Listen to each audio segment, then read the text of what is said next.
અષાઢી બીજના પાવન અવસરે તાપી જિલ્લાના વ્યારા, સોનગઢ, વાલોડ અને કુકરમુંડા ખાતે યોજાનાર ભગવાન શ્રી જગન્નાથજીની ભવ્ય રથયાત્રાને લઈ તાપી પોલીસ દ્વારા કાયદોની વ્યવસ્થા જળવાઈ રહે તે માટે વ્યાપક સુરક્ષા વ્યવસ્થા ગોઠવવામાં આવી. રથયાત્રાના રૂટનું પોલીસ અધિકારીઓ દ્વારા નિરીક્ષણ કરવામાં આવ્યું તેમજ સંવેદનશીલ વિસ્તારોમાં ફૂટ પેટ્રોલિંગ કરી સુરક્ષા વ્યવસ્થાની સમીક્ષા કરવામાં આવી. રથયાત્રા દરમિયાન સમગ્ર રૂટ પર CCTV camera, drone surveillance, social media monitoring, body Warne camera તેમજ વજ્ર દ્વારા સતત નજર રાખવામાં આવશે. તાપી જિલ્લાના નાયબ પોલીસ અધિક્ષકે જણાવ્યું કે રથયાત્રા દરમિયાન કોઈપણ અનિચ્છનીય બનાવ ન બને અને શાંતિપૂર્ણ વાતાવરણમાં ધાર્મિક કાર્યક્રમ સંપન્ન થાય તે માટે તાપી પોલીસ તમામ રીતે સજ્જ છે. સુરક્ષા માટે પૂરતો પોલીસ બંદોબસ્ત ગોઠવવામાં આવ્યો છે. સાથે જ નાયબ પોલીસ અધિક્ષકે જિલ્લાના તમામ ધર્મપ્રેમી નાગરિકોને મોટી સંખ્યામાં રથયાત્રામાં જોડાઈ ભગવાન શ્રી જગન્નાથજીના દર્શનનો લાભ લેવા તેમજ સમગ્ર કાર્યક્રમ દરમિયાન પોલીસ પ્રશાસનને સહકાર આપી શાંતિ અને સૌહાર્દ જાળવવા અપીલ કરી. રિપોર્ટર વિકાસ પાટીલ, બુલેટ 26 ગુજરાત ન્યૂઝ, તાપી.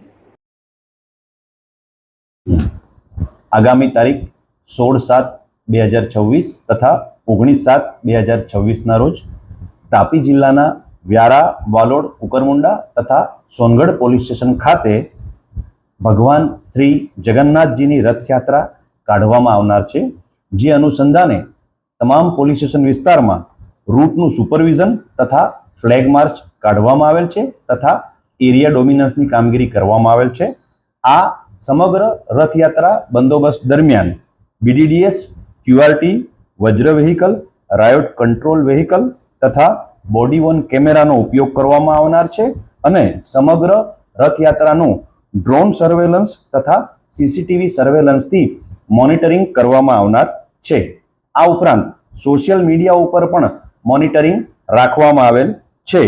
આ રથયાત્રામાં કુલ 1 પોલીસ અધિક્ષક સાહેબ શ્રી તથા 3 નાયબ પોલીસ અધિક્ષક Shri, police inspector Shri 5, police sub inspector 4 તથા ASI, HC અને PC મળી કુલ 144 તથા હોમગાર્ડ અને GRD 85 અને TRB જવાન કુલ 46નો ઉપયોગ કરવામાં આવનાર છે.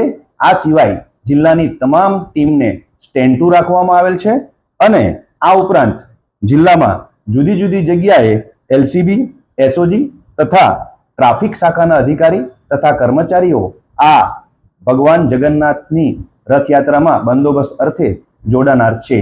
તાપી જિલ્લાની જનતાને આ ભગવાન શ્રીની યાત્રામાં જોડાવા તથા પોલીસને સાથ સહકાર આપવા વિનંતી કરવામાં આવે છે.